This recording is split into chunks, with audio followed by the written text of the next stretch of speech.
Hey there, Misfits. We are at day one of Dice Tower East. Check all this goodness out. We've got lots of vendors over here from various companies that you're going to learn about as this week goes on, all the way through Sunday. We can see all sorts of cool new games, and we're going to talk to a lot of different game designers and have them tell us about their cool games. But the most fun here is the giant Playroom. Look at all those people having a great time playing their board games that they love. That's what this weekend's all about, Misfits. That's what this weekend is all about.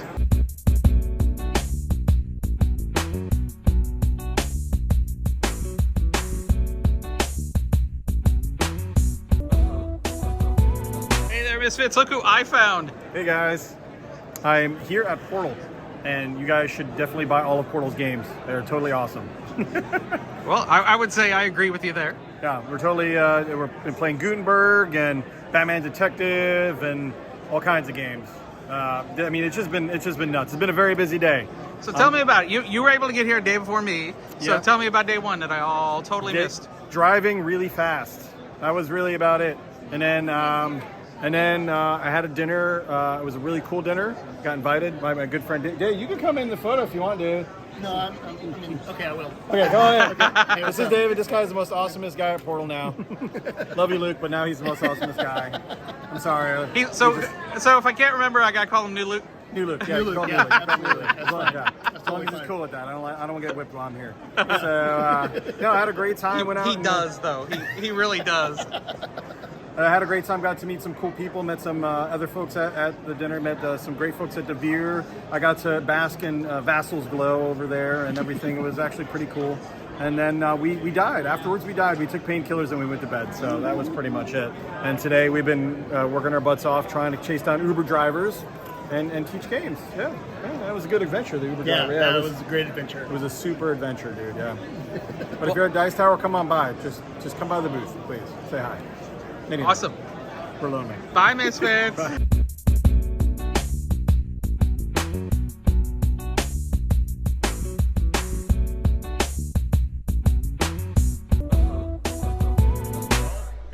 Hey there, Misfits. This is Anthony at Dice Tower East. Now we're going to be talking here with Giovanni at DeVere Games. Say hi, guys. Giovanni. How you guys doing? He looks super shy, but it's okay. Yeah. He's a cool guy. I believe in you. Now you got to tell us about a new game you got coming out, right? Yeah. Red Cathedral, is it? It's Contractors. expansion, The right? expansion for the Red Cathedral. All right, tell us all about it. So basically what we have is a lot of different things, but it's pretty cool because we added a whole new board to the game. We have this board, the map of Moscow. The game comes with an extra board that you're going to attach to the bottom of your personal work board. And basically what you're trying to do with this one is you get these special workers that you're sending them to this map to collect different resources for you. Once you send a guy over here, in order for you to send them first, you need to collect these permits. These permits are going to allow you to send the special workers over here to collect either this one or this resource tile.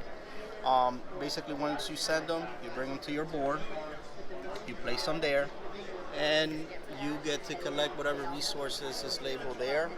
Once you use the resource tile, you put it on the side, and then at the end, what you're doing is you're actually going to get a whole bunch of prestige points. And you're going to be collecting sets. So the more sets you have, the more prestige points you're going to get.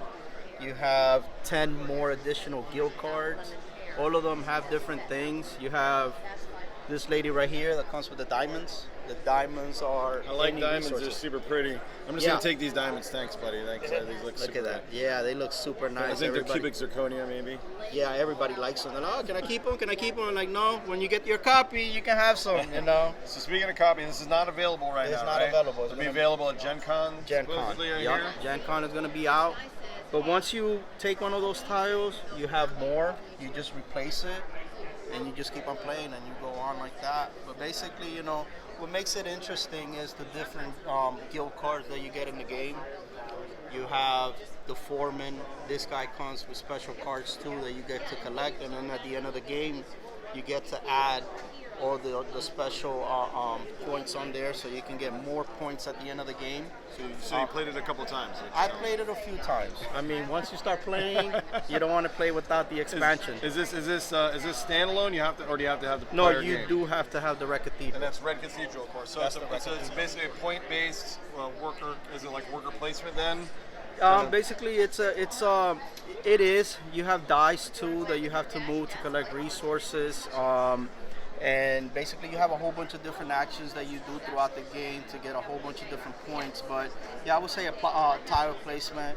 You're being summoned by Ivan the Terrible to build the cathedral, and the player that gets to build 6 parts of the cathedral, the fastest gets to be the winner. So Ivan the Terrible he loved his board games. I heard. Yeah, he was really into board games. so it's one to 4 players, right? Yes. And you can only get this through Devere, guys. You're gonna have to check it out at the booths here at Dice Tower East. You can check out the expansion. Stop by. Giovanni's in charge, so make sure you heckle him. Yeah, right, from you now can on. come and see us and stop by, say hi. You guys can get to see what we have. Paris. We have, the small pocket games that we're showcasing too. Ouch, which is pretty big. Veggies, Walkie Talkie. We have the Mayscape.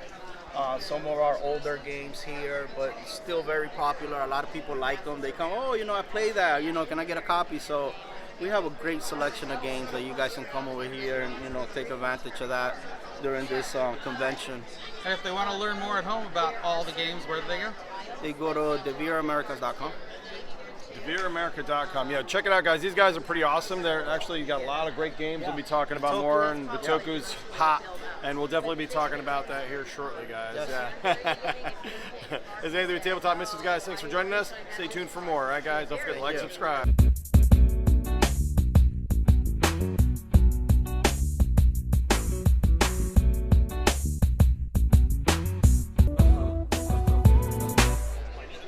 Hey there, Misfits. We're here with Zev from WizKids to talk about some cool games, Fantasy Realms, and the new Star Trek missions based on Fantasy Realms. Check them out.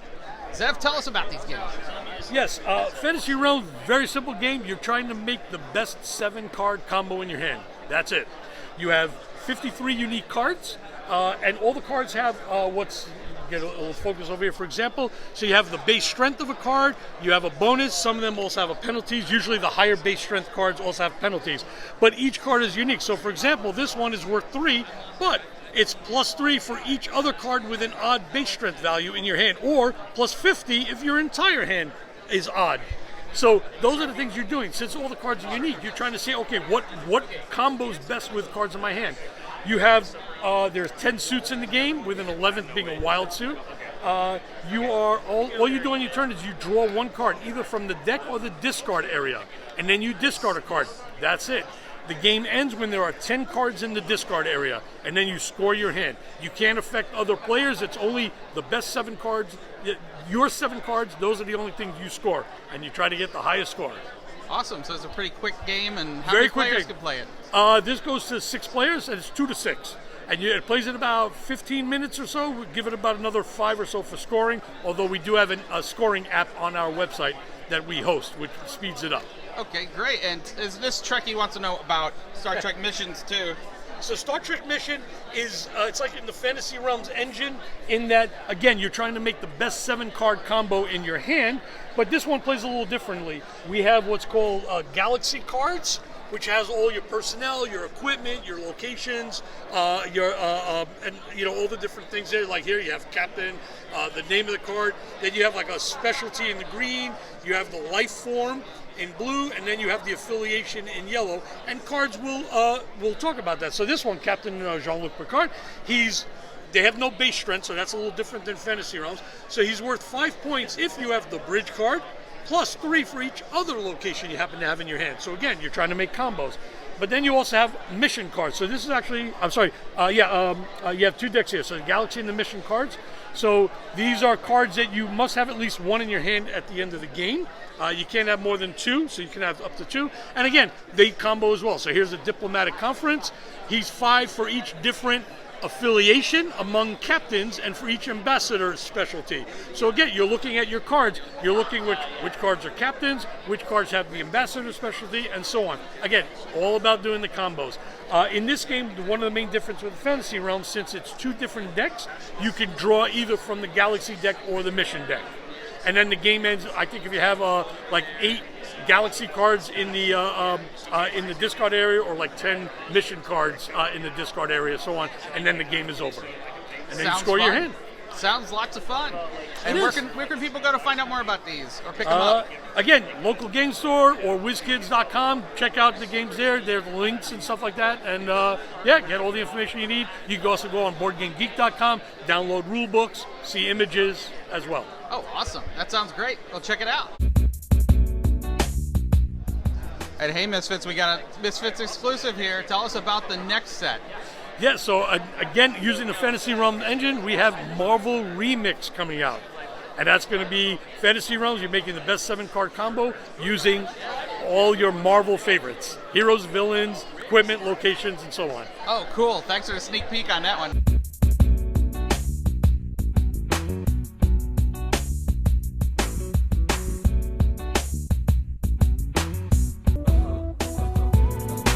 Hey there, Misfits. We're here at Indie Boards and Cards, and we're learning about a new game, Aeon'S End. Tell me a little bit about who you are and what the game's about. Hi, I'm Sydney Engelstein. I'm a full-time designer and developer at Indie Boards and Cards, and I'm actually one of the designers on the brand new Aeon'S End Legacy of Gravehold, so I'm very well equipped to tell you about it. Basically, Aeon'S End itself is a cooperative deck building game where everyone will be playing their own unique mage with a unique hand and starting deck and ability that they can trigger over the course of the game, all working together to fight against a big monster called a nemesis. The thing that makes Aeon'S End a really unique deck builder is that when you run out of cards to draw, instead of shuffling your discard pile, you actually flip it entirely over and draw the cards in exactly the same order that you discarded them in. That means you can look ahead and see what hands are coming up and have all the control over setting up your combo pieces so that they'll be drawn at the correct time. Because of this, it has a really high strategy cap that a lot of other deck builders don't have. And this is the 6th game in the Aeon'S End series, which will probably give you an idea of how popular it is and how much variability and replayability the game gets when you bring in new mages, new nemesis, and new cards to buy. Legacy of Gravehold is our second Aeon'S End Legacy experience, and in this one you will follow a branching narrative where your choices and how well you do in the fights will actually impact not only how many upgrades and stickers you can put on your characters, but also what cards you get access to, what nemesis you fight against, and what characters you unlock. You actually won't even be able to see all of the content in the box on one playthrough because your choices will impact how you move through the game that much. Wow, that's cool. Legacy games are so much fun. And even for people who don't like legacy games, as I said before, Aeon'S End content has always been fully integratable with all other Aeon'S End content. So when you're done with the legacy campaign, you're not done with the box. Or if you want to ignore the legacy campaign, there are 22 unique characters to play in this box, 13 unique nemesis to play against, and a whole ton of cards and treasures on top of that that you can use interchangeably with all your other Aeon'S End stuff, or just make different combinations within the Legacy of Gravehold content and have different games to play for years and years and years, even though it's just a one-time legacy experience. And so even though this is the 6th in the line, is it standalone? It is entirely standalone. Up until now, all the Aeon'S End big boxes have had everything you need to play Aeon'S End in them. Recently on Kickstarter, we just finished the Kickstarter for the 7th Aeon'S End box, Aeon'S End Past and Future. If it sounds interesting, the late pledge is still open on Kickstarter to back Aeon'S End Past and Future, which is our first not standalone box. But you can get any of the previous Aeon'S End content on the Kickstarter page, so just having one other big box expansion and that, you'll be able to play all the Aeon's End interchange versions with the different mages and the different nemesis that you want. Wow, that sounds great. So where can they go to check this puppy out? Well, if you happen to be here at Dice Tower Con, we are in the dealer's hall selling Legacy of Gravehold. It just came into retail, so it should be coming to a local game store near you. Or, as I said, if you go to our Kickstarter page and late pledge for Aeon's End Past and Future, you can add Legacy of Gravehold or any other Aeon's End product onto your pledge and get it sent to you next year.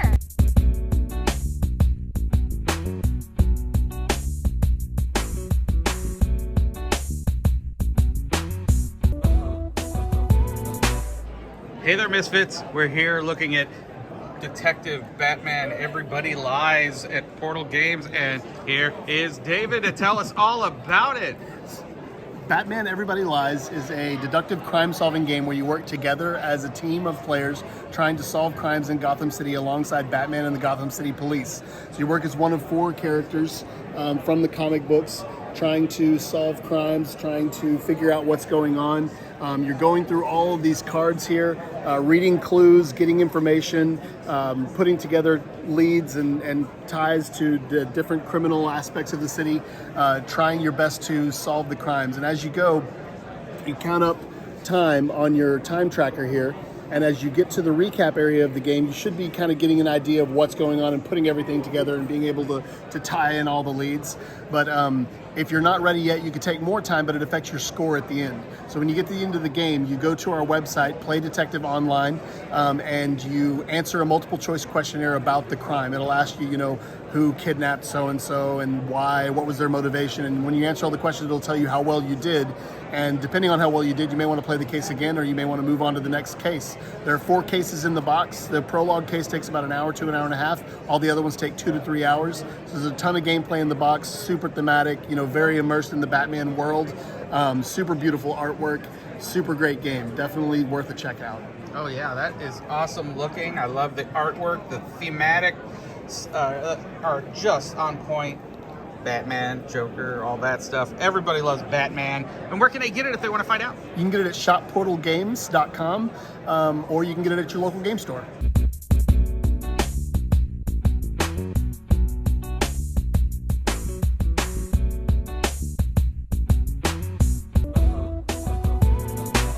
Hey there, Misfits. We have an awesome, beautiful looking game called Black Hole Rainbows, and we have Steven here to tell us about it. Tell us about this game. Hi guys, this is a space-themed game where we're destroying black holes. They're supermassive, they're eating the galaxy, we're gonna detonate them. So in this game, you're passing around acrylic light stones to try to fill your black hole dish. We've got some awesome custom D6, custom D20. It's a fun, lighthearted game, a few different ways to win, light strategy, but just a fun game with high quality components, and we're thrilled to bring it to the market. So. Yeah. Oh, and this, I've seen everybody playing this, and it's a bunch of fun. Tell us a little about how the gameplay works.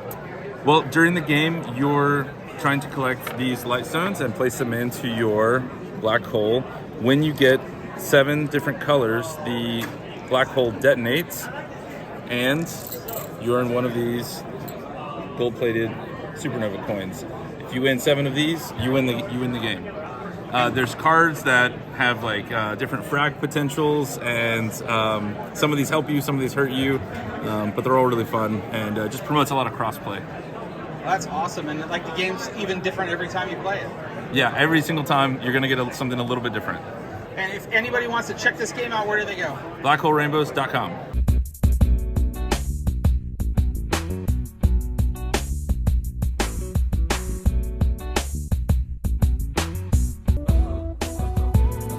Hey Misfits, we're here at Dice Tower East again, and I'm here with Ultra Pro and my good buddy Luke.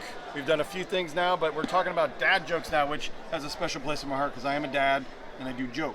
So, Luke, you want to tell me a little bit about this? Pretty simple. You read jokes to your opponents, try to make them laugh while not laughing yourself. Really? That's it. Are they really opponents? If we're all laughing... we're all laughing and having a good time. So there's no such thing as opponents in this game. But right. yeah, you're basically trying to make everybody laugh and give them one of your little chits, whatever whatever little picture you have. You want to make sure everybody around you has one of yours. And you do that by making them laugh more than they made you laugh. Are these tested dad? I mean, these are genuine dad jokes, right? These are great. You've tested them, right? They're quite good. Can you read one for the home audience? Would you do that for us? Oh my goodness! All Read right, one. Come I'm on, just just gonna one. pick one at random. This is appropriate. I keep telling dad jokes, but I have no kids. They call me a faux pas. Did I say that right? They call me a faux pas. That was a terrible dad joke. Or is that a great dad joke? Because it's a terrible dad joke. Yeah, actually, that's more accurate. There are much better jokes in here that will legitimately make you crack up. Don't have me deliver them. Okay, all right, I got you. Sure. So, if you're a dad and you want to tell some bad dad jokes and you don't happen to have your own library of bad dad jokes, come on down and get dad jokes. It's available now, of course, right? It is available now. For the low price of $20. $20. For loads of laugh. Awesome. Hey, did you want to read another joke? You look like you want to read another I think joke. so. This was better. 2 goldfish were hanging out in a tank when one said to the other, "Hey, can you drive this thing?"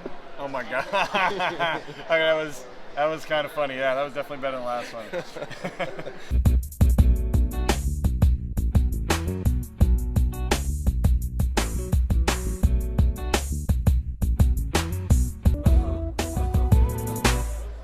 Hey there, Misfits. We're checking out this cool game called First Rat, and we've got Beth here to tell us all about it. Hello!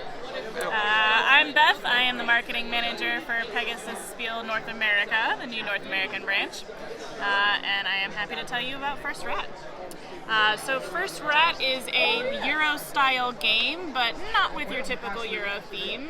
Instead of trading spices or other things, you're actually a family of rats moving through the junkyard, trying to build a rocket and launch to the cheese moon. That sounds fun. It's really cute. So what you do is you'll have your family of rats. Everyone starts with 2 rats, and there's a track that goes through the whole junkyard, and you'll be able to collect resources. You're always moving forward, never backward. But on your turn, you're able to either move 1 rat 1 to 5 spaces, or 2 rats 1 to 3 each. However, when they move, they have to land on the same color space.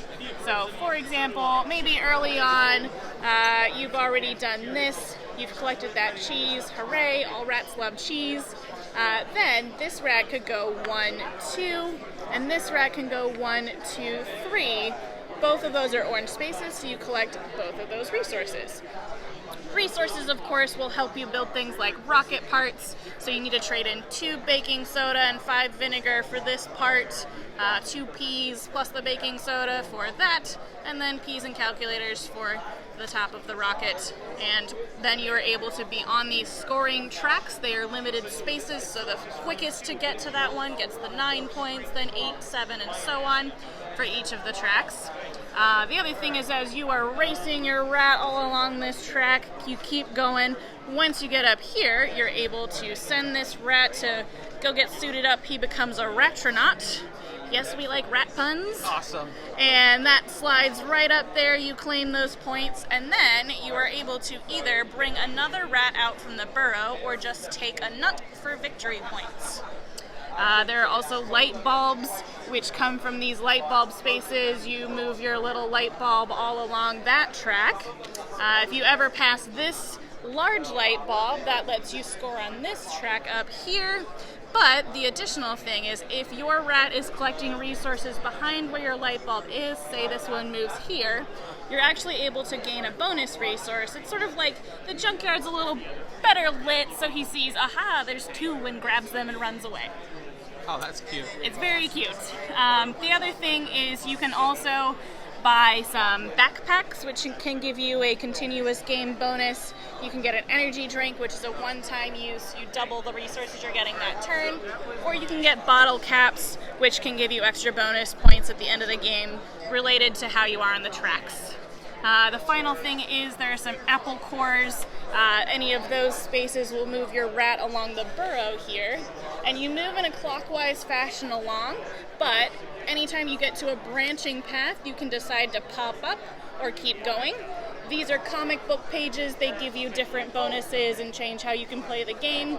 If you go here, come up here, you get a new rat out for the track, and if you go here, you'll be able to score those points. And just keep moving along, keep going until either someone has gotten all 4 of their rats ready for space, or 8 score cubes have been placed out, and then you just score points, and whoever has the most wins. Awesome. That sounds great. And if somebody wants to find out more about it or pick it up, where do they go? The internet. Also, your local game store should be able to find it. This one has released, so you should be able to find it. Awesome. That's great. And we got First Rat. Check it out. It's so adorable.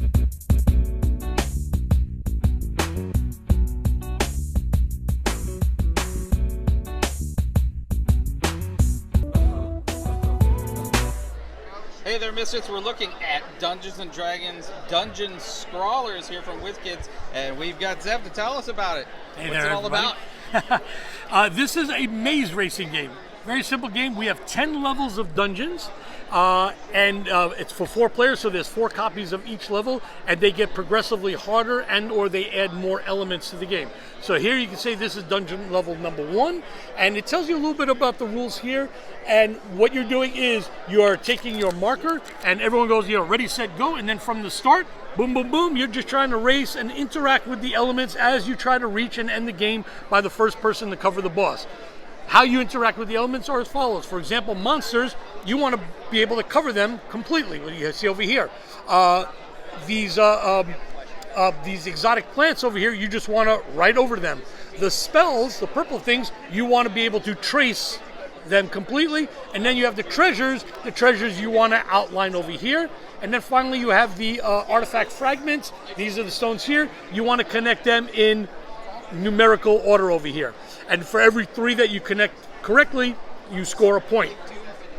There are times where, you're going so fast, you may not complete everything. So if you touch something but don't complete it, all right, you don't score anything, but you don't lose anything. However, if you go into a corridor room and you completely miss an object, you'll score -1 VP for not even interacting with the objects. Oh, wow. But that might be worth it for you. Doesn't, you never know.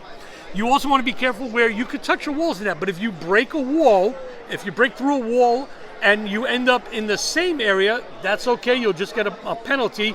But if you break through an area, a wall, and don't come back and go into a totally different area, you actually lose from that point on. So you'll only score from the point beforehand. So again, it's maze racing, you got this speed element you're trying to do. And in this level, again, you end it by the first person to cover this boss, which is worth 4 points over here. So if you completely cover it, it's 4 points. Just as a quick thing here, like here's dungeon level 6, for example. And here we have portals, we have orbs that you cover. When you touch an orb, you take these, which have an order depending on how they go from first place all the way to 5th place, and you just grab these, or 4th place. And then you just grab them and they're worth points at the end. There's also things with keys. If you touch a key, then you're able to get a key because there's locked doors on some levels that need specific color keys.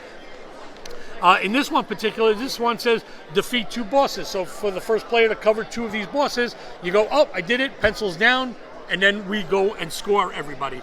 Normally you play 3 dungeon levels, and then you combine the scores, and whoever has the highest with the 3 scores wins. Also, everybody is a character, and the characters make it easier to interact with one thing. So, for example, with the rogue, you don't have to outline the treasure, you just got to draw a line through it. With the cleric, you don't have to do the artifact fragments in numerical order, for example. And the barbarian here, you don't have to cover the whole monster, you just got to cover its head. So again, and then you have also you have a ranger and a wizard as well that affect spells and exotic plants. So yeah, just a fun game. You could play with anybody. You could again, you learned it in about 12 seconds, and it plays in about 10 minutes or so, and just a lot of fun. And like I said, there's 10 different levels, so you can mix and match. Play level 1, 2, 3, 1, 2, 10, 6, 4, 9, whatever. Just play 3, put them down, play another 3, and so on and so forth. Or just play 1 dungeon just for fun, and whoever has the highest score there. So really a lot of fun. Yeah, sounds great. And where can people find out more about it? Friendly local store, WizKids.com, so on and so forth.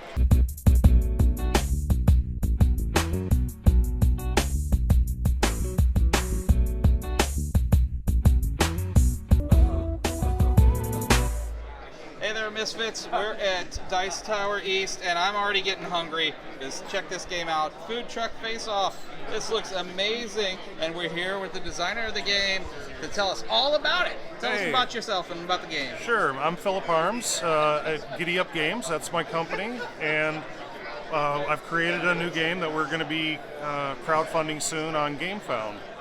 The game is called Food Truck Face Off, and it just came about as an idea I had while I was on a flight from Papua New Guinea to Singapore, and I was reading an in-flight magazine, and it was all about street food, and I just started thinking about how I could turn street food into a game, but it turned into food trucks.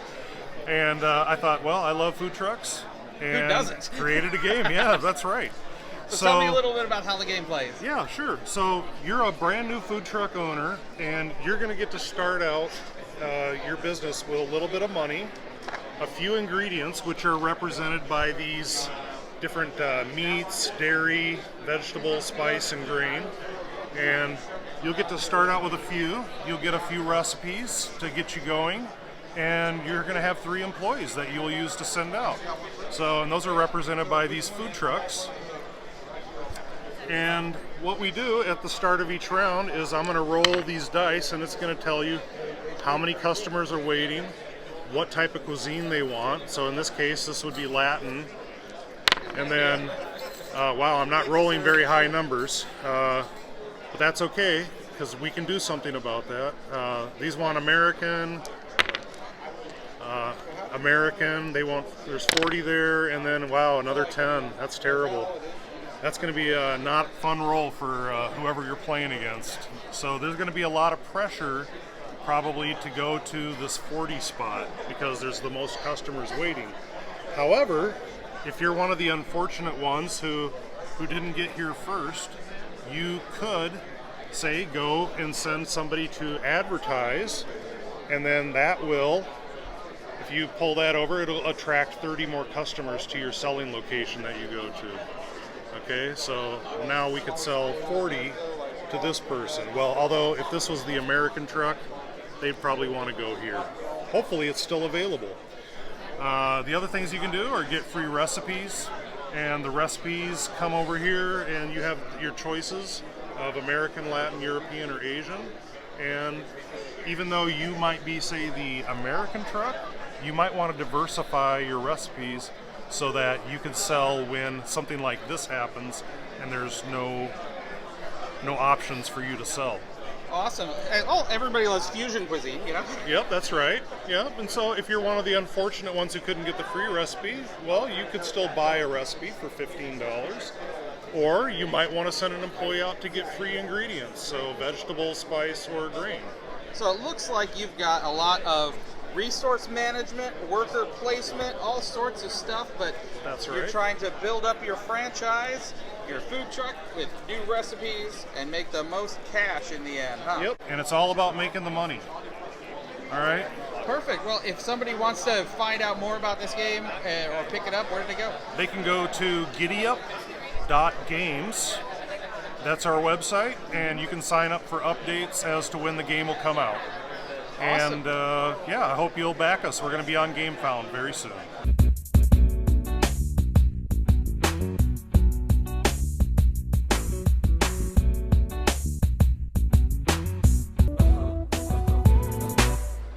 Hey there, Misfits. We're taking a look at Foundations of Rome. This is one of the hottest games you ever have heard of at this convention. Just look at this. It is beautiful. Look at these. Everything is beautiful. We got a chance to play this game. We played the first round and we fell in love with it so much. We picked one up. Look at that. Now, I'm so glad we're not flying home because that's 20 pounds of goodness. Stay tuned, Misfits. We'll tell you more about it later.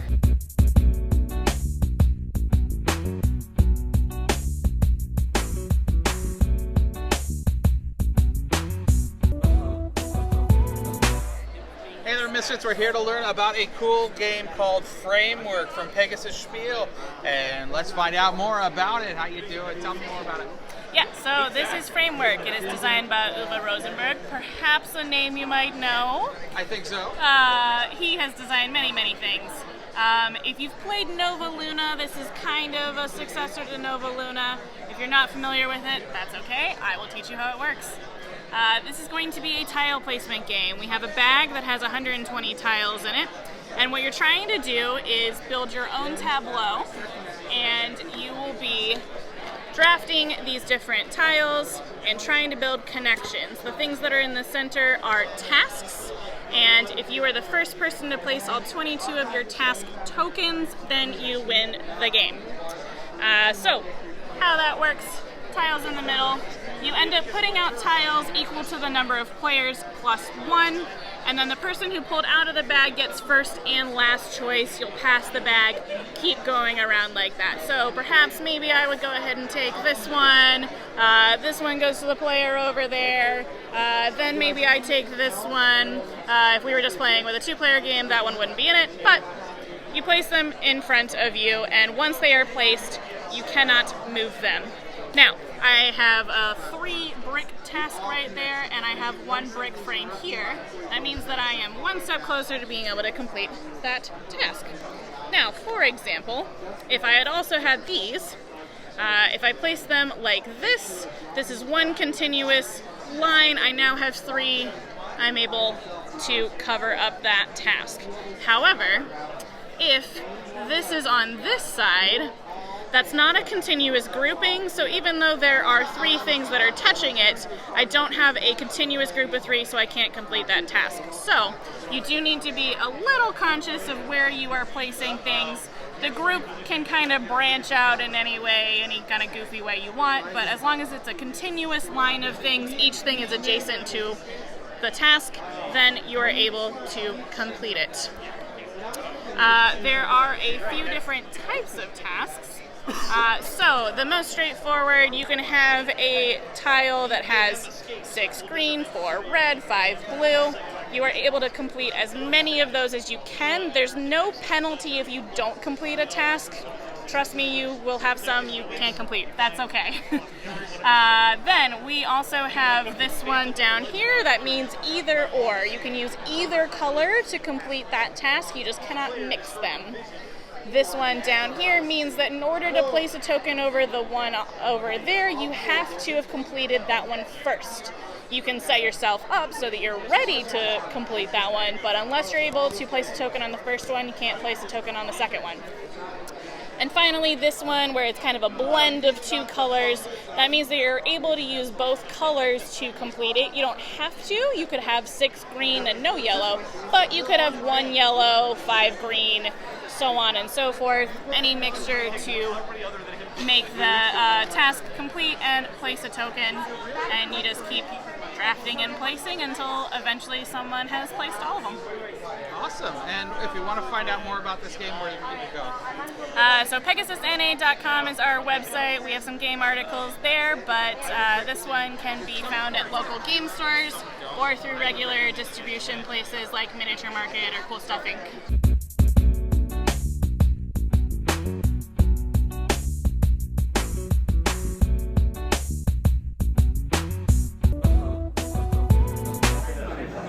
Hey there, Misfits. Check this out. This is the gaming library. You've got to see this. All these games right here are all for you to come to Dice Tower and play. Amazing library. This has got to be the biggest library of games I have seen in my short 50-year lifetime. Oh my goodness. And everybody's here to play. Because look, this whole back room. You can find a friend. You can play just about any darn game you've ever seen. All you got to do is check it out from the library and find some friends. This is Dice Tower East, and it's Mecca for board gamers.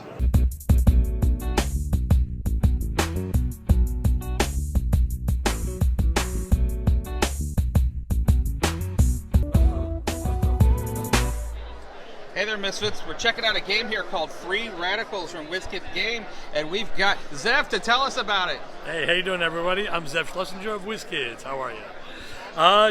We got Free Radicals here. As we said, this is a game with asymmetric factions. There are 10 asymmetric factions in the game, so that means each faction plays differently, but you're all sharing this middle board over here, which you have data cards. You can build these cards, which are buildings over here, which other players can visit, and they get various bonuses. And especially if you happen to own the buildings, you'll also get some bonuses. You have what's called a knowledge track over here, so that's a way to interact with other players. Well, we got the VP track over here. If you pan to some of the factions over here, like for example the artisans are, if you like hand management, they play that way. The couriers are a pick up and deliver faction. The farmers are a polyonimo type faction, and so on and so forth. So you're trying to gain favor from all the factions. You're getting your resources and so on, but the main thing is you're trying to collect a lot of favor from all the different players, so you can make sets of the favors, and then of course the player with the most victory points wins at the end of the game. And I hear there's some cooperation in it, but you're still trying to win the game. But yeah. Yes, well, the cooperation is more because you are helping other people by visiting their buildings. You're giving them stuff, but you are trying to take their favor. Your own favor doesn't matter. So you want the favors of others, and you want them to give you favors. So in that way, there's that level of cooperation because you are taking favors from other players. Oh, great! And how many players can play? It goes up to 5 players, and even though you're playing with 2 or 3, you still have the favors of all 5 colors in play. Oh wow, that sounds cool. And if anybody wants to find it, how do they get it? Your local friendly game store, on the WizKids site, come to the convention. Those are the normal places to get them.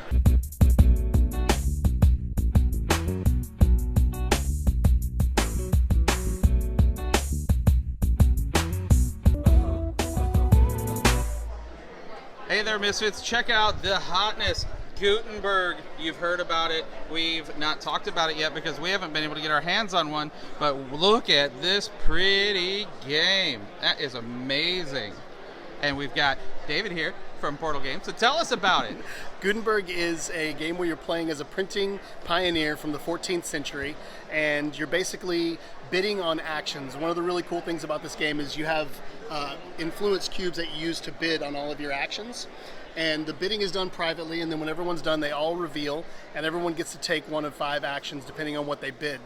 The different actions are getting orders that you're trying to fulfill throughout the game, which gets you money and points, getting inks to help you complete your refinements, upgrading your printing house, which lets you raise your levels over here, getting gears, and the gears are really cool. You add your gears to your machinery over here, and every round they turn to give you different bonuses each round.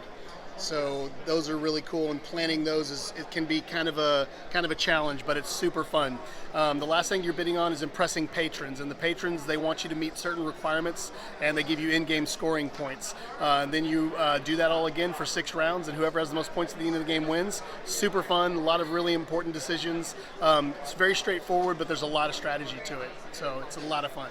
Oh, cool. And if they want to get a hold of this game, where do they go? Go to shopportalgames.com, and you can order it there, or you can come by and see us at Dice Tower East or Gen Con. We're going to have them at both places. If you order it right now, you can do a pickup at Gen Con option, or you can have it shipped straight to your house. Awesome. Gutenberg. Check it out.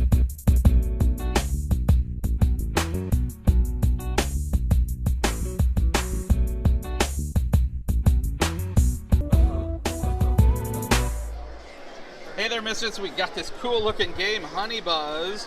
Ooh, that's so pretty. And we got Mike here with Elf Creek Games to tell us all about it. Yeah, hi. I'm Mike with Elf Creek Games, and we're going to talk about Honey Buzz today. So in Honey Buzz, you are an accountant who has been hired by the Queen Bee of Sweetwater Grove to build the most efficient yet elegant hive in the grove, because the Queen Bee just found out about economics.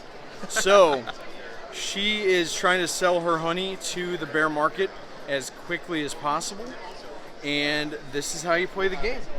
So, just going to reset one thing real quick. On your turn, you're going to be placing a beeple in one of these areas. This is set up for a 2-player game. Whenever you place a beeple, you're going to grab a tile, and we're going to go ahead and add it to our area, to our beehive. If you close off a hexagon in your hive, you're going to trigger all the actions around the hive. Some of these actions will be recruiting bees, so we would take some bees and we would put it in the actual nursery. So when you recall your workers, you get all the workers, including the ones in the nursery, to your personal supply. Other actions that you can do is you can forage for nectar, where you will be sending your scout bee into the nectar fields, and you'll actually look at the outline of these tiles to see if it matches the spots you have open. See right here, you'll see this tile matches that, so your scout will go here. If you land on something you have room for, you'll then place it in your hive. Then we can trigger the production action. So we're going to move one of these, your fan. So bees normally use their wings to cause honey to be made from nectar. We've got more industrious bees, so we have giant fans. Wow. And we're going to place a fan token adjacent to a nectar with no honey on it. And it's going to generate honey. So we would place a honey piece on there. And the honey is it's a squishy plastic, so you have that very tactile feel. And then you can go to the market where you're going to sell your honey for money. Wow. Because honey is money. Such a beautiful game, I must say. Yeah, Anne Heitseek did the art. She also did the art for Welcome to and Majesty for the Realm. She did an incredible job. We love working with Anne. So. And I love the beeples. Yes, yeah, the beeples are awesome. I'm so happy how those turned out. So. And if they want to get this game, where do they go? Well, if you're at Dice Tower East for the next couple days, you can come to our booth, which is booth 29 in the exhibit hall. The other places that you can go to our website, which is elfcreekgames.com, and you can purchase there. We'll also be at Gen Con and PAX Unplugged. You'll be able to buy copies there as well.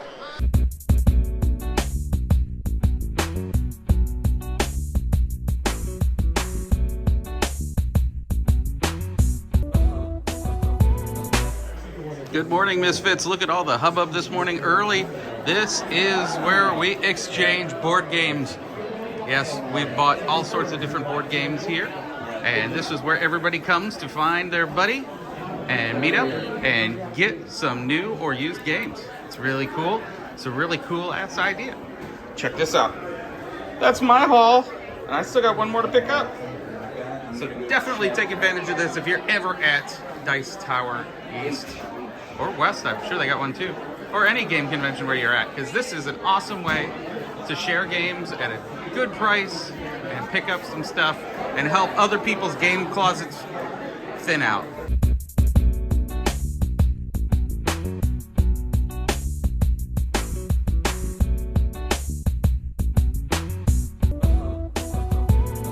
Hey there, Misfits. We're here at Dice Tower East looking at a game called Keepers. And we got Byron here to tell us all about it. Hi, I'm Byron Jajorian with Van Ryder Games, and we're going to take a quick look at Keepers.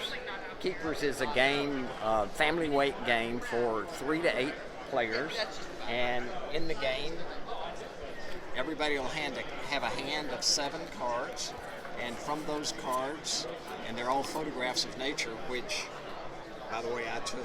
Oh wow, they're beautiful. And you will say a word that's not a noun. So you could say inquisitive or tilted or anything, but you couldn't say owl.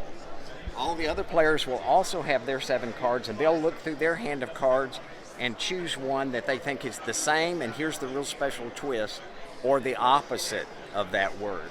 They'll place them all face down, and then they're shuffled up and spread out across this board, and each player will take one of these dials and they will vote for one that they think matches the word or against it. So if the word was peaceful and somebody thought that number 4 was peaceful, they would vote for that.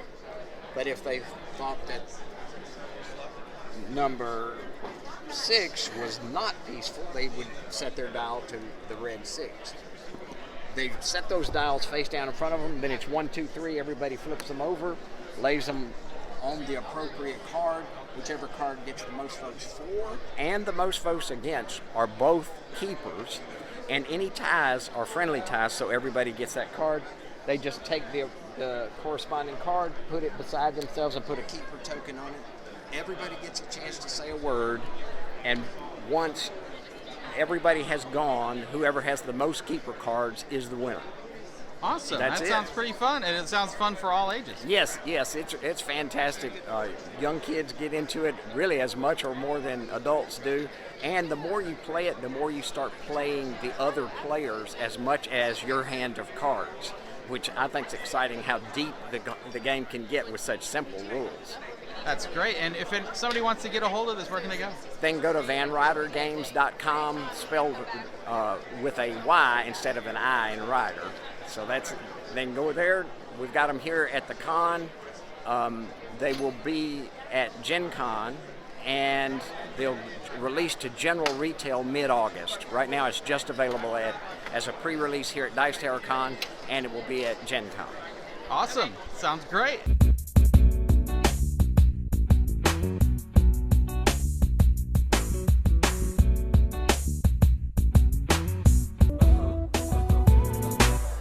Hey there, Misfits. We're here to check out this cool looking game, Leviathan Wilds. It's coming to Kickstarter next week. We got Beth here to tell us all about it. Yeah, so this is Leviathan Wilds. This is from Moon Crab Games. They are a new game studio. Their staff is made up of ex-Fantasy Flight Games and Z-Man Games folks, so they know a thing or two about games. I would say so. And they've branched out to make their own studio, and this is going to be their first title. As mentioned, it will launch on Kickstarter July 12th. So let me tell you a little bit about it. This is a cooperative game where you are climbing colossal creatures and trying to save them from some crystals that have made them go mad and rampage around your world. So right now we just have a little demo scenario set up here. This is the Sentinel. And up here at the top we have two characters. We have Hazard and Kestrel. And in the final product they'll have nice sculpted meeple. This is just our little prototype. But what you do is you're trying to strike off the crystals, which are represented by these dice. And you'll see they have numbers on them. There's a 4, 5, 3, and 6. Now what you do is you strike them the number of times that the die says. Once they are removed, they go off. Then if you've cleared all of them, you've won the scenario. Now, how does that actually work, you ask? Each turn you will reveal threat, which is this little deck over here. Each Leviathan has their own deck of cards. They're not super thrilled you are climbing all over them. They don't understand you're trying to help. So they're gonna lash out at you. So what happens is at the beginning of a turn, you put out a card. You see what it says. This particular one is Twisted Lash. Now this one has a little targeting there. So if Hazard is going first, this little targeting thing goes around Hazard so that you know that this red marker is that red marker there. That's the center point of the grid. Now you're able to see what's happening. Leviathans are big and slow, so you have a little time to try to avoid the attack. So during your turn, you can try to move out of the range of the attack so that when it actually fires, you might not get hit. So on your actual turn, you'll activate your climber. You have a hand of 3 cards.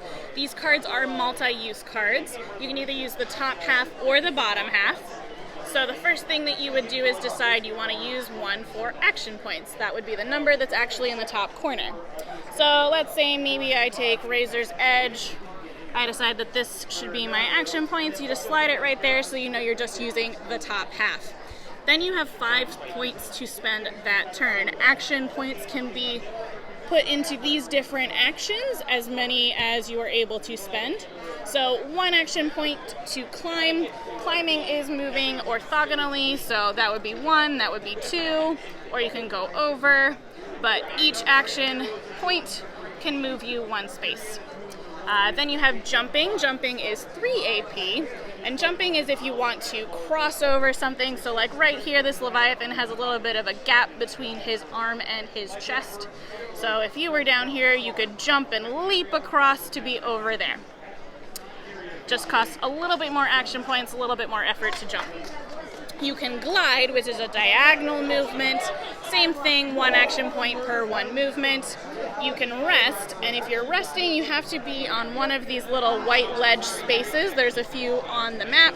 And when you are resting, you spend 2 action points, and you're able to reset your hand of cards. Anything in your discard, you shuffle it up and put it back there so you'll have more cards to choose from. Mending will affect your health track, so the little red cube here is health. As things attack you, you will tick down on health. You can spend as much AP as you want to tick back up. And then striking, which is the main thing you'll want to be focused on to actually win the game, is when you will strike the crystals. You're trying to knock them off. So if you want to strike these, you don't have to strike them all at once to get rid of them. You could say, I'm just going to hit it for 1. That ticks a 4 down to a 3. But you also can spend all the AP you want to go ahead and say, I'm going to knock that out of here, 4 points, we're done. But you spend those points however you want. You can also play these skills at any point during the turn. So sometimes those things can combo together to help you do different things. So for example, let's say Hazard is playing here, 5 points, great. This was at a 4. And let's say maybe we go ahead and spend 4 AP. We strike that 4 times, it goes off the board. Right now, Hazard is still in range of the attack. Still have 1 AP left. Maybe we decide to climb over 1 space, and then that's still in range of the targeting that little white space there. So instead, I think I will also play Scramble. So this little ability enables me to hop to another white space, which means I could hop up to there, and that seems like that's out of range, so that gets discarded. So at the end, we resolve the threat. I managed to get out of the way, no problem. That goes there. Then you drop back up to a hand of 3, so this is discarded, and you get new cards in this instance, 2 new ones because we played 2. Then it goes to the next player, and you keep going back and forth, working together until you're able to knock the crystals off. The other thing you have to consider is some crystals are blue. That means that they are blighted. They're kind of extra crazy, and it means that when you are in that space and you decide to strike it, that energy is going to arc back and hit you, and then you will take blight damage on your track. If these cubes ever meet, they end up in the same space, you're knocked out, and you're out of the scenario. Wow, sounds yeah. fun. And how many players can play it? It is going to be 1 to 4. So there are 4 dedicated characters in it, but there will be an included solo mode. Awesome. And where can people find out more about it? So LeviathanWilds.com is the website. There is an available mod on Tabletop Simulator. You can actually play 5 different Leviathans. And we do have them in this little book. I'll flip through them. So this was the Sentinel. The Sage is a horizontal map.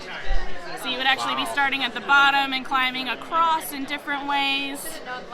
Little less places to fall, but a good big space to cover as you're climbing around. The Sentinel was our little demo. We have the Storm. So this one will arc with different lightning attacks and hit different columns that you have to avoid. We have the Avalanche, and this one has a lot of gaps, so you're climbing all over, lots of jumping, lots of things to avoid. And then the 5th one they have right now is the Watcher. And this one, this space here, there is actually a card that you would put out, and the eye is either open or closed as you flip the card, and different things happen whether it's open or closed. So in total, the game is planned to have 20 Leviathans in a spiral-bound book, so that you can just put it out, flip it open, and play nice and approachable. There will be a light campaign, but you don't have to do that. It's just a narrative you can follow. But you can also choose to just flip open the book and play. There's also a bit of light character customization with the cards. Everyone will be able to choose a character and then a class and kind of smash those things together to have a deck of 10 cards that you'll be able to use in the game. Sounds fun. I can't wait to check it out, and it's going to be on Kickstarter starting on July 12th. Perfect. Check out Leviathan Wilds, people.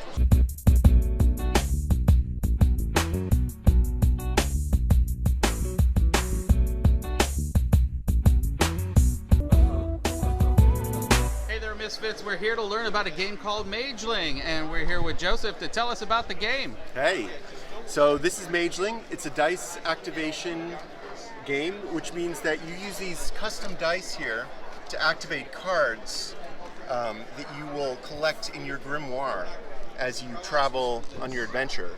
And so placing a matching die triggers the effects of the card, And you'll also have this spirit crystal here, which allows you to focus runes to get more cards, which will help you on your journey to travel through these various locations, which are increasingly difficult as you journey to save the Evertree.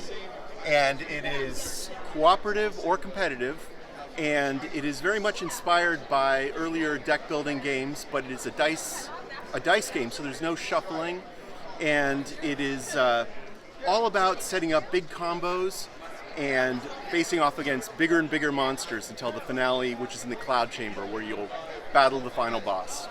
Awesome. And I hear there's an expansion? Yes, Rise of the Ancient Ones we've been working on for the last few years, and this has just been kickstarted, and the Pledge Manager will be opening up soon, and this brings a ton of depth to the game. Potions, enchantments, upgraded cards with holofoil design, and these beautiful arcane dice, which various cards will introduce into the game, and they are going to have holofoil shards in them to give them kind of a magical quality when you roll them. I think they're going to be great. We've got play mats and miniatures, all kinds of stuff, so the Pledge Manager for that will be opening up in the next week, so we're very excited about it.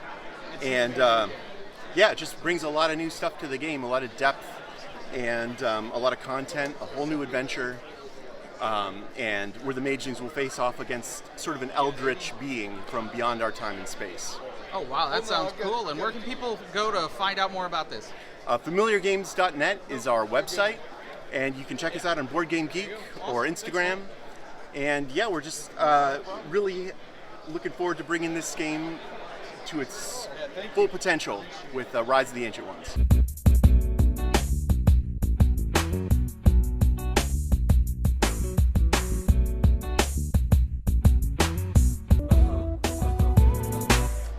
Hey there, Misfits, check this out. It's Nidavellir, and it looks so cool. And we got Danny here to tell us all about it.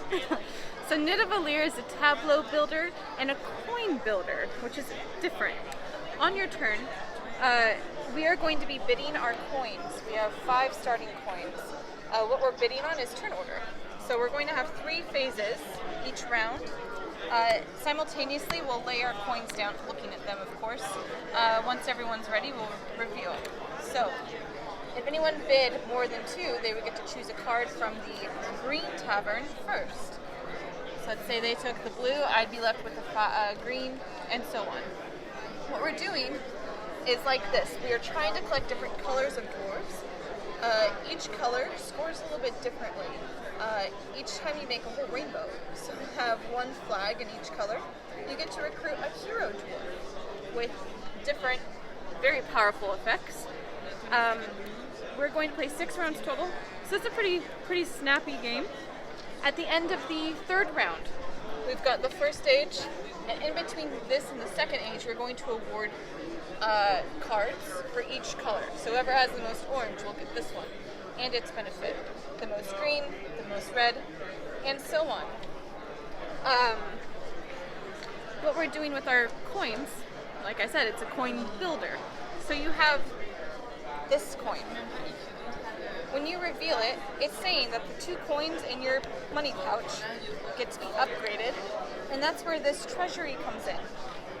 So if I have 8 coins, the value is 8 in my bag, I get to combine them and take an 8 right here, turning in my higher value. So I discard my 5, get an 8, and now my options for bidding in the next round are even more powerful. So as you go, you're bidding, you get more of a bidding pool because you've got higher amounts of money. And you get to go earlier, and these are victory points at the end of the game too. So everything you're doing is contributing to more and more points.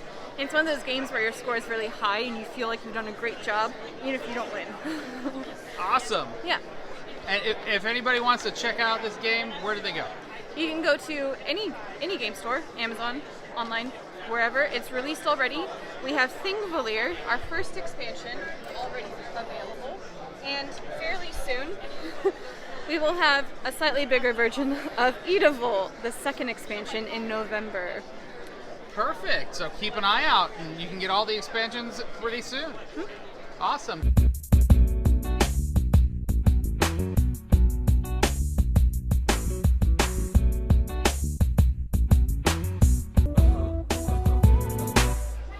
Misfits? We're here at Dice Tower East, and I found some dice, and we are here with Norse Foundry and Earl. Tell me about these awesome dice. How we doing, guys? So, we have a lot of different types of dice here at Norse Foundry.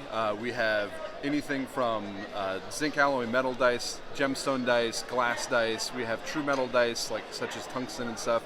We really have any type of level you're looking for to buy dice at. We have those dice. We have the right dice for you. We also have really cool carrying cases for the dice, as well as accessories to roll them in and stuff like that. So, just a lot of different cool stuff to check out. And some of this stuff is just blows my mind. You got stuff here made out of every element in the periodic table, it seems like. There's definitely a lot of selection, a lot of choice. We like to have variety because, you know what, everybody has different things that they're looking for in dice, so we just want to make sure we have something for everybody. That's great. And if they want to learn more about the kind of dice you guys have, where can they go? So you can check us out at norsefoundry.com. It has all of our dice and stuff available on our website. We do free shipping in the US, so definitely come check us out there too.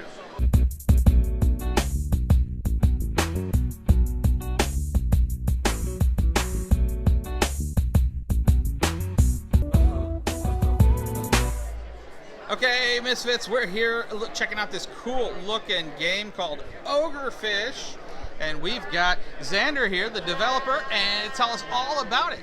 Hi, thanks for coming by. This is a 2 to 4 player game that takes place in a fantasy world.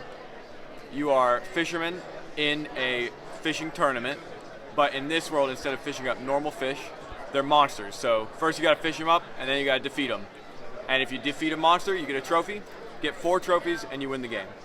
So if we go ahead and look down here, the game plays in 3 parts. The fishing phase, the fighting phase, and then the rewards phase. So depending on what happens in the first 2 phases, the rewards can differ. So we'll go ahead, we'll start the fishing phase. What will happen is one person will be the giller, the other person will be the second, and the giller will then choose to go after a fishing spot. He could play a card. If the symbol doesn't match anything, he can play a card from his hand to match the symbol and go after that spot. He gets a little benefit. Everyone starts off with the same basic equipment. So for fishing, we go ahead and we add that 6 to our roll. The giller's gonna roll, and the second's gonna roll. And if that number equals or is greater to the fishing spot that we're going for, then we get it. So right here, I rolled a 7. So we're at 13 right there, plus 2 for the card. So we're well over. We got it pretty easy. We take it. We flip up to 3 cards, looking for one that matches the symbol. We got it. Flip that over, and now we have a fight on our hands. All right? So since we just pulled it, we got to fight it. We're going to go ahead. For this fish specifically, we're trying to roll under 12. So even though I could use my sword, if I use my sword, I'm going to roll an extra die. So I don't want to do that this time. So my second and I are both going to roll 2 dice. 8. 4. That's exactly 12. We're good to beat it. Since we beat it, we go ahead. I get to take it. I am 1 step closer to winning now. Because we won, my second gets an action card. He gets his choice of a magic item or equipment from the shop. If he takes a magic item, he gets to pull the top 2. He gets to look at them, read them, decide which one he wants to take, and then he'll put that over here next to his equipment and discard the other one. If he takes an equipment, he can decide to take one from the face-up ones and know what he's going to get. Or he can take one off the top of the deck, see what it is, put that next to his equipment. And then play proceeds to the left. We go around until somebody has 4 trophies. And where can people go to find out more about it? You can go to ogrefish.com, and that'll redirect you, and then you can sign up for our newsletter, and we'll send you everything about it. And you're looking to go to Kickstarter about when? We're thinking around September or August this year. Sounds great. Can't wait to see it.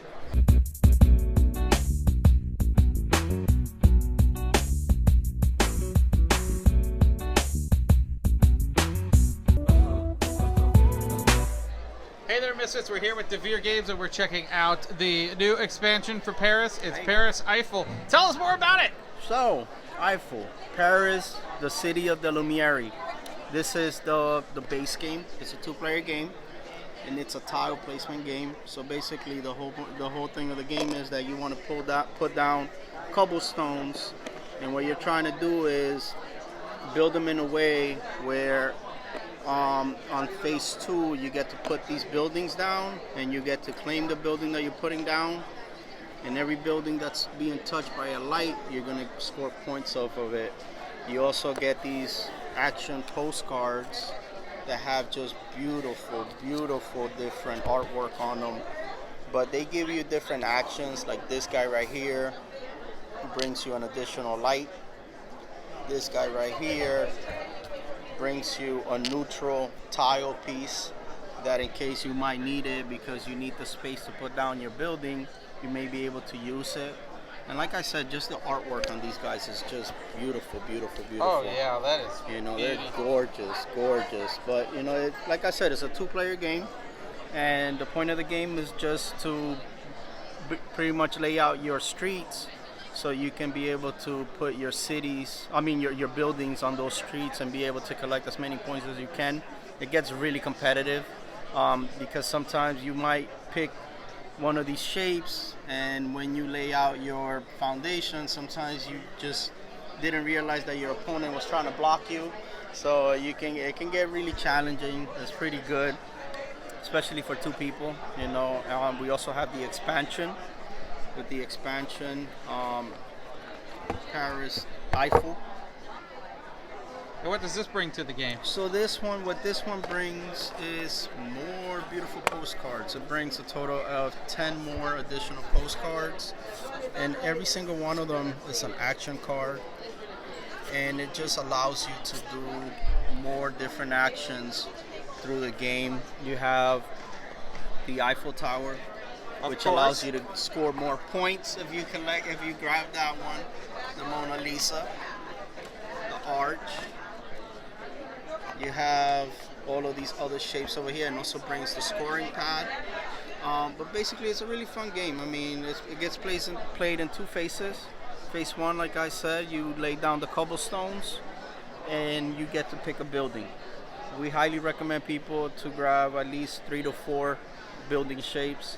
On phase 2, that's when you lay out your buildings, claim it, and you can also claim a postcard. At the end, what you're doing is basically scoring off whatever you constructed. But we're just so happy of the artwork that we have. I mean, a lot of people love the different postcards and what they have, the pictures they have. And with the Eiffel expansion, it's added so much more. Yes, because you have so much different points that you can score. You can block points. You can take points away from your opponent. You can take advantage of some of the points and some of the buildings that they put down. So it just gives you more add-ons to the original game. I mean, don't get me wrong, the original game, it has a pretty good system, but with the expansion, it just gives you that little extra that you can just have fun. Every single time you play a game, it's gonna be different because you can just substitute whatever you want and just have lots of fun. Well, great. Well, where can people go to find out more about this? They can go to thevereamericas.com and they can get their copy, and then they can go to their local stores too. We should be able to have them there, and you know, we're just happy to be having all of these great games out right now. Oh yeah, and they're a whole lot of fun. Yeah, Thank you. Yeah, no problem.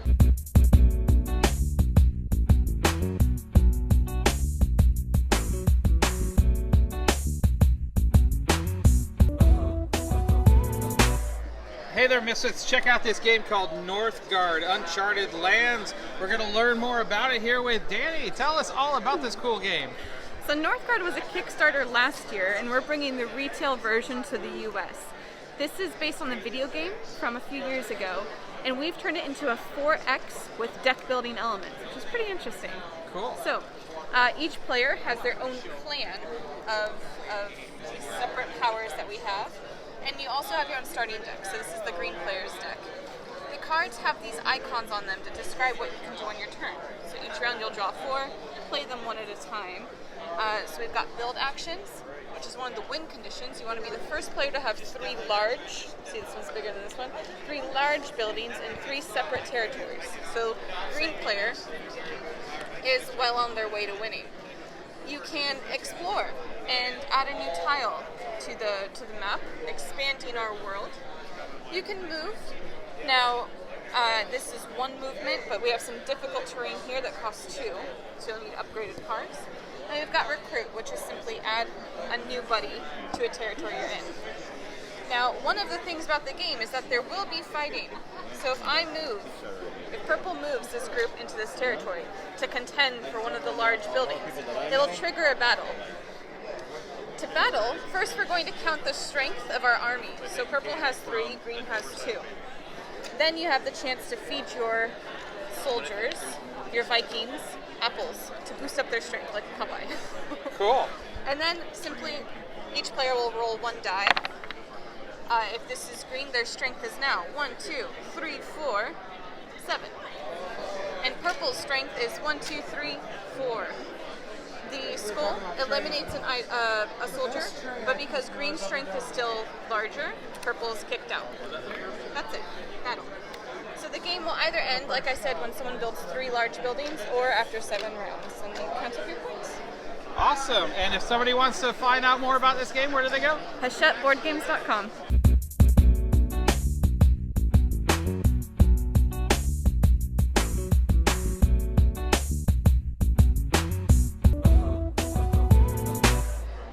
Hey there, Misfits. Check out this game too, Raccoon Robbers. This is adorable from Pegasus Spiel.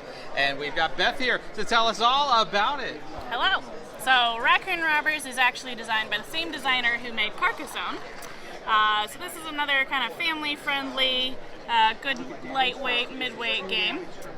So what you are doing, you are a gang of raccoons. You have laid siege to a city, and you are racing to the golden trash can, because of course that's where the best leftovers are.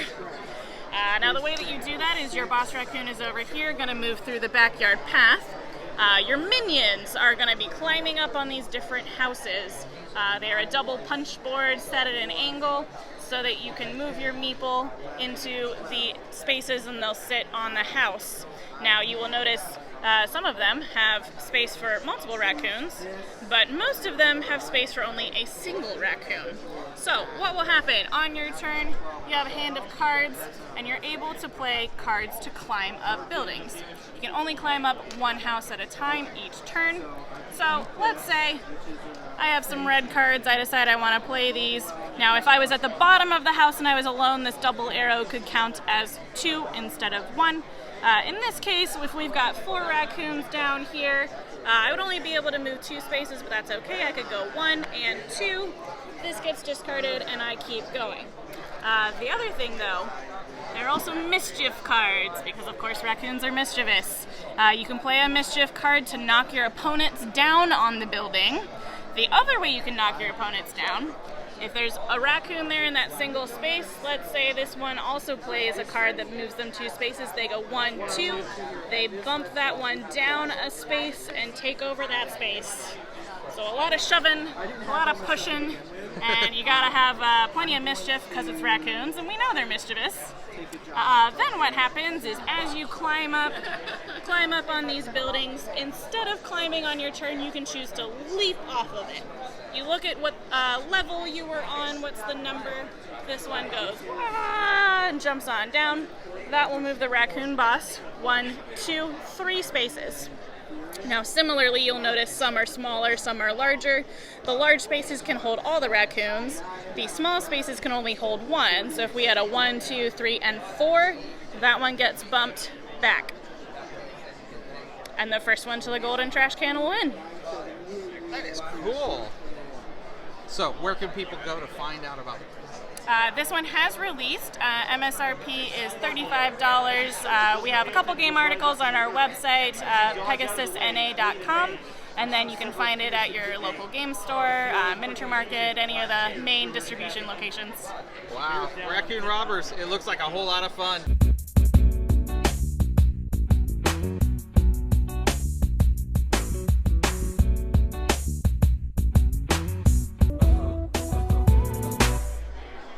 Misfits, we got this cool game called Squid Ink. Look at this beautiful game. And we've got Zev here to tell us about it with WithKids. Hello again. Squid Ink is a corporate ladder climbing, backstabbing type of game with a marine theme.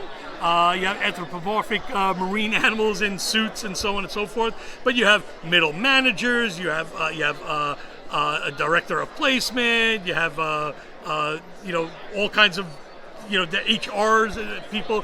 What you're doing is you're trying to employ people by, first of all, getting clout. Clout are these discs over here. You want to get enough clout to get the people from the mailroom and get them actually starting to get into the company. They start on the lower tier, and then you can start to try to raise them all the way to the top. Also, if you notice that the employees have abilities, you also need clout to activate them. So once they're on the board, if you have enough clout on them as well, you can activate their powers. So why is this backstabbing? Because there are ways to demote people. There's ways to promote yourself and other people in your department, for example. You could also push people off tiers, and if they're high, they go to the lower tier. If they can't fit anymore, they get dismissed from the company. So really, really nice, fun, mean game. Recommend it plays in about an hour or so, and goes to 4 players. There should be 2 to 4 players. Oh, that sounds like a lot of fun. Yeah, and very cool art, very, very nice flavor. Oh, it is beautiful. And who knew that sea animals were so cutthroat in the corporate environment?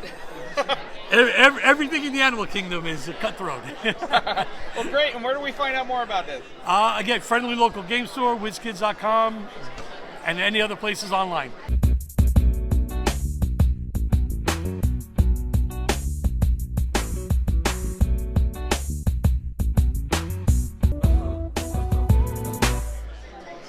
Hey there, Misfits. We're looking at a new game called the Tabletop Golf Association.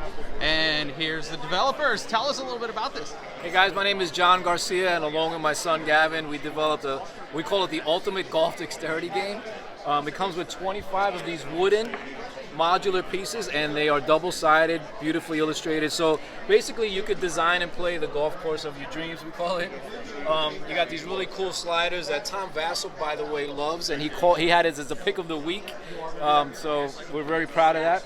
But basically you would roll the weather die to see if there's any wind. Here there was one wind, or light wind, which moves the ball one space in that direction. We'll show that later if I don't hold it out. But basically this is a par 3, so I can reach the hole in one shot. Here we go. Not quite. The wind adjustment moves it up to one space, so that would be my final spot. But in this case, this tile has a ridge, which means it rolls down. There's different mechanics based on where you are. So from the sand, you have to use your thumb of your non-dominant hand. You have the rough, you have the trees, the water hazards, everything really, all the nuances of golf. So a lot of fun. Hope you guys like it. Wow, that's great. And where can people go to find out more about this? You can go to tablegolfassociation.com. We just did the Kickstarter. It was really successful, but we're still doing pre-orders on our website until the end of April. So, awesome. Sounds great. And if you like to play a game of golf, but you don't want to go outside, this looks like a great game for you. It's the Table Golf Association.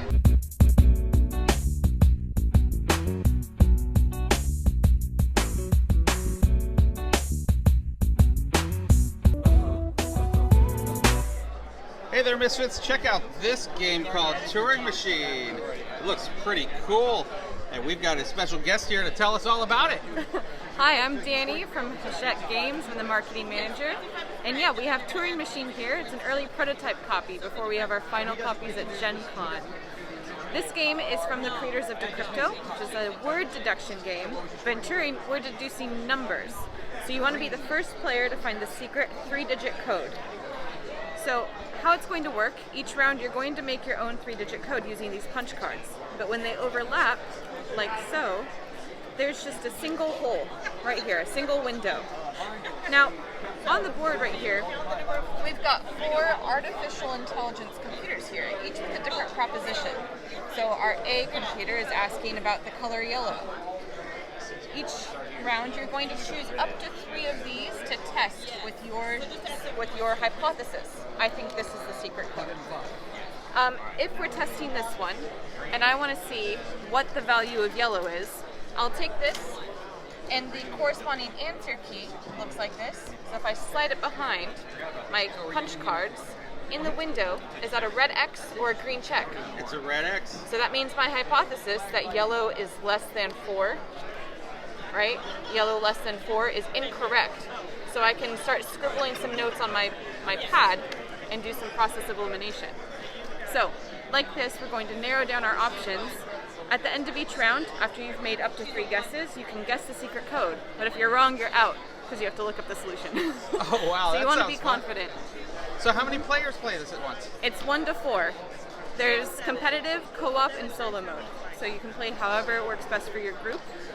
The rule book has 20 different setup situations that get progressively harder as you play more and more and kind of work out your brain muscles to make these logic jumps. But there's a companion website that has 7 million of these problems. So you'll be playing for a little bit. Awesome. That sounds great. And I like how it ramps up so you can kind of get a feel for the game before it gets really hard. Yeah, exactly. And if people want to find out more about this game, where'd they go? They can go to HachetteBoardgames.com.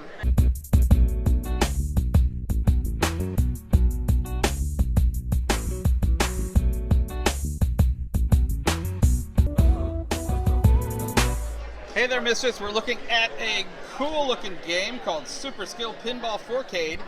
This is all about pinball machines, and here is Zev to tell us more about it. So Super Skill Pinball 4Cade, Super Skill Pinball Ramp It Up.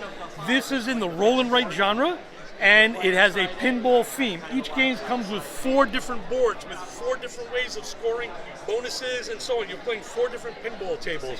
So for example, this is from Ramp It Up. We have the Go for Gold. You have the play table right here, and you have the scoring here. And if you notice, there are also things you can do on here. What happens in the game is it's 1 to 4 players. You roll a pair of dice, and you look at the numbers. Here we have a 2 and a 3. And what you do is here's the bowl starting. You take one of those numbers, and then you mark off something in that you could reach with that number. So here's the start. So let's say I'm here. So I can knock off the 1, 2 here, because there's a 2, so if I wanted to, I can do this, or I could take the 3, knock off the 3, 4. If I wanted, I can also just avoid that and make the ball drop. Maybe I want to hit a bumper here, so I got a 2 over here I can do, or a 3 over here. But there are things that you want to do. You want to complete things. Like, so for example, if I fill these 3 here, fill Eureka for a skill shot. That means I gain a skill shot, which means later in the game, I could turn any one of these dice into a skill shot that I have. So let's say I skill shot, I want a 4. Anytime later in the game, if I'm not rolling, if 4s are not being rolled and I really need a 4, I can say, hey, you know what? I'm using my skill shot to get a 4. So you're doing this, you're coming down, and then you got these flippers. As you come down, you mark off flipper boxes, and you shoot the ball back up as far as you want. Yellow flippers usually shoot to yellow targets or white targets. Red flippers flip to red targets. In Go for Gold, for example, notice red and yellow flippers can get you into Fool's Folly. So you can actually get onto the backboard over here, playing on this blue flipper. And then when you take a die roll, right, you take a thing here, let's say 5 and 6. If 5 and 6 is not, 5 or 6 is not marked off, you can do the flume loop, so you can go here like that. All right, I'll mark off the 5. Roll again, and if I got a number available, I can do the flume loop, and notice you get points for how many times you can do the loop consecutively.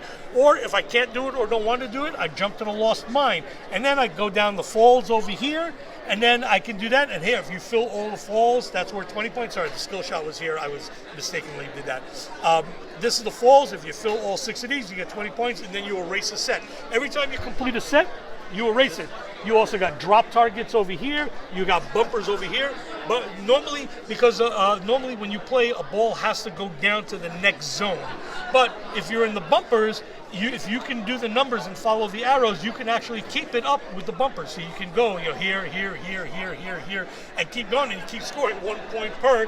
And if you fill all the boxes, then you clear it, they become available again. So if you're lucky, you can go around many, many times. And that's just one of the games there. That's actually, Go for Gold is the simplest one on Ramp It Up. Just as a quick theme thing here, as we see, we have Disco Fever over here. We have actually a Dragon Slayer one. This is kind of cool. This one you can gain spells by getting experience and claiming new spells. So good, fun bonuses.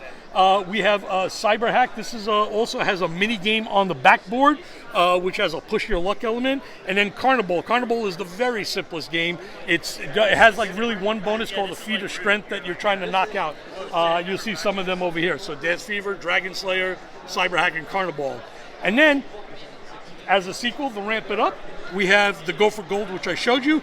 Pin Pals is actually a team game. You're wrestlers, and you are working together with a team, so one team versus another team, and you can also get bonuses like when you're in the ring together and so on. Really a lot of fun.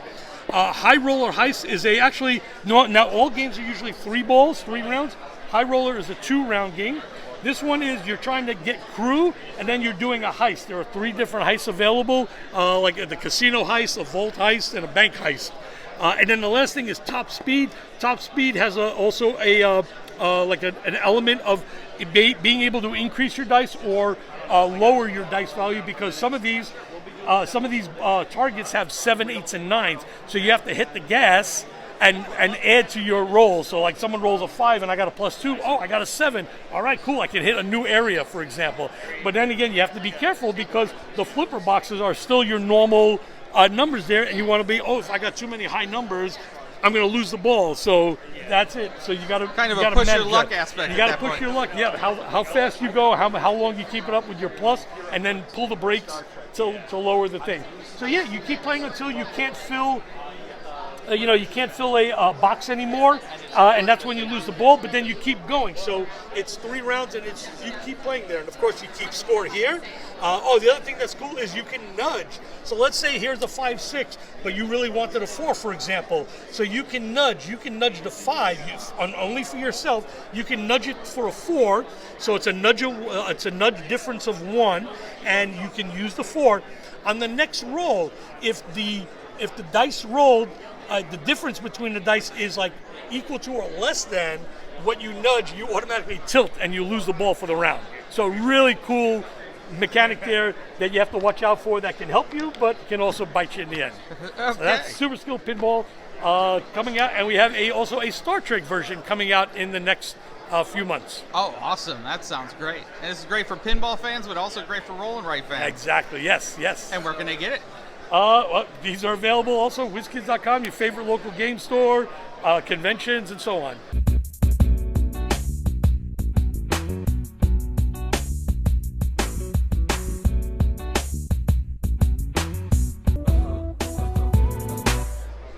Hey there, Misfits. We're here checking out this cool looking game, Wild Realms, and we've got Nate here to tell us all about it. Hi, everybody. Yeah, we're talking about Wild Realms today. It's a set collection game at its heart with a little bit of dice combat and a little bit of strategic choice because each animal that's involved has an ability. So if you want to take a quick look at the board, we are looking here. We start the game with 4 realms available to us. As the game progresses from your hand, you play out realm cards and they go into their designated slots. Then the purpose of the game is to kind of defend the realm with defenders, which are your animals again, and then you're trying to lock the realm by putting 5 of the different symbols each, plus 1 that has a crown, which you can see over here along the player board, makes it very easy to see. And so once that's done, we go ahead and we close it up here, and we bring the realm to the top, and now all the players know that you have what's called Lock That Realm. The first player to lock all 4 realms wins the game. It's that simple. Of course, there's more to it than that, or else that'd be a very simple game. You also have what's called an alliance, and that is where you can put 5 animals. Their whole purpose is to be able to go out and to attack your opponents, thereby slowing them down in locking their realms. So the only other thing about the game that seems to be actually something people love the most is that there is a common deck of cards in the center of the table, and designated by the stag symbol. And these animals are unique. They are considered legendary animals, and they provide a choice to you as the player. The difference between a regular animal and the legendary is that the legendary's effect affects everyone in the game usually. and that can be devastating, just to be honest. So, Wow, or really good. That sounds like a lot of fun, man. And where can people go to find out more about this game? Oh, you can go to wildrealmsgame.com. That'll take you to our website, and you can learn more about it. And it'll be available in the States here in just a couple months, so you can pre-order if you like.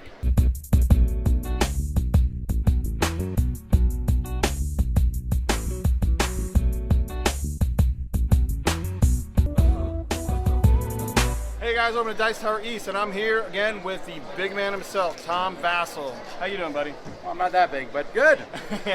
So, as you guys know, of course, his convention even has his name on it. So, but I've been excited forever to get back because it's been a while, right? It has been a good 3 bit of time. years. 3 years since we started, yeah. So what was like the biggest thing about coming back? What was the biggest challenge, man? Can you give me something? The biggest challenge is rebuilding everything. Getting back, we had to rebuild the library. We built the library from scratch. Yeah, it looks much better we this year, yeah. had to make new signs. There's so much behind the scenes Oh, yeah, stuff that goes yeah. on. It's a very, very expensive process. Oh yeah, well, no doubt about it. I mean, you guys are going to be here for a while, though, right? I think you're going to be at this convention. Yeah, we center signed for a while? contract for the next several years, and we'll be here in this exact same space. So awesome. And I don't know how many new people will be able to come because it looks like most people say they're coming back. Yeah. So we'll see, but you never know. Oh, we'll definitely be back. I mean, I know Ignacio's excited about coming back again, and everybody else has been excited just to even get back to like normal gaming and everything else. Is it going to be expanded in next year's, or is it going to keep in this kind of area? Nope, same thing. Same thing? Same thing. I mean, we'll make some changes probably and make things better, Yeah. but we're not really expanding the size. We like this size a lot. It feels more like a retreat. It feels more personable, I think. I want A to little say. bigger than a retreat. We had 1630, I think. Oh, here well, this yeah, year. yeah. That's pretty Yeah, big. That is definitely very big. But yeah, I mean, it's been amazing, and I just want to thank you, man. Every year I've been coming to this con forever, and every time it's an experience. I mean, every time I come, everybody just chills and has a good time, and you're out with everybody playing games and having a good time, and you don't really get that going to other cons. You know, I don't go out there and meet stars, and everything else. Well, I don't think I'm a star, but I like to play yeah. games with people. That's why if you don't want to play games with people, I don't understand why you would go to a con. Oh no, you're absolutely 100% right. Yeah. Well, I mean, yeah. Compared to PAX and some of these other cons or whatever, it's not nearly as personable. So, I mean, I give you all the credit. Well, I'll take that. You got a great community. And how does it make you feel to be back? Yes, it's amazing. Well, that wasn't creepy at all. No, it's, maybe it's Come back. It's fun. One of us. One of us. Well, thanks for your time. I won't hold you too long, man. Much appreciated again, and hopefully I'll be doing this again next year. Thanks again for watching, guys. Don't forget to like, subscribe, and game on.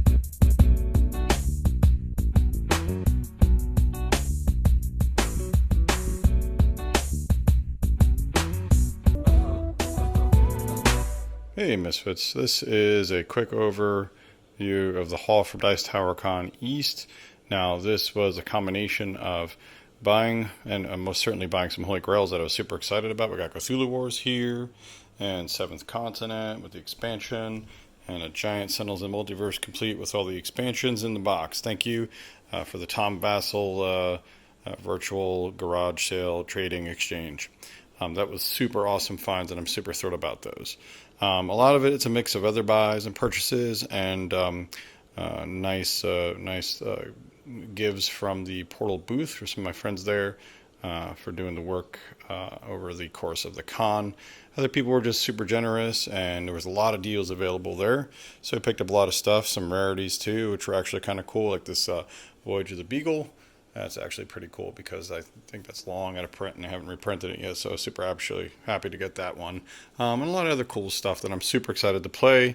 This should hold me for a while, right? Until a little while, I think, although I'm going to Gen Con next month, so this is going to be a problem probably because I got to find some space for it. But anyway, guys, thanks for taking a look. And if you haven't got a chance, play this game, Gutenberg. I demoed it a million times at the con, but it is an amazing game, and just a very, very easygoing Euro-style game that's really, really cool to play. And Obsession was also a really nice find, man. I couldn't believe somebody sold that at the exchange. Anyway, guys, take care. Thanks for watching the vid, and I'll talk to you next time. Game on. Hey there, Misfits. Look, we got through all the bags and boxes, and now look at our haul. And this is just our half. Anthony had his car filled with stuff too. Look at these games. Lots of stuff to play. Lots of new ones. Lots of really, really good deals that we got in the flea market. Lots of stuff we love. Lots of new stuff to check out. Look at that, Paris Eiffel expansion. Not even in the stores yet. There's a lot of stuff in here that isn't even in the stores yet. We finally got a hold of Arnak. Anthony had a copy, but I had to go to his house to play it every time I wanted to. Now we've got cool games. Mageling, that's a cool one. I got a copy of 51st State, signed by Ignazi. But here's the white whale, people. Foundations of Rome. And you see, it's still sealed. Look, all of the thing is on here. It's all sealed up. It's ready to get torn open, and it's taking a whole lot of self-control not to just rip it open and play it, because that was a fun game that we played at the convention. It is beautiful. Look at that. Are we ever going to get through it? But there's going to be a lot more videos about all these games, especially some of these down here. And we're going to tear that puppy open as soon as we can and show you what's inside. So until then, Misfits, we had a good haul.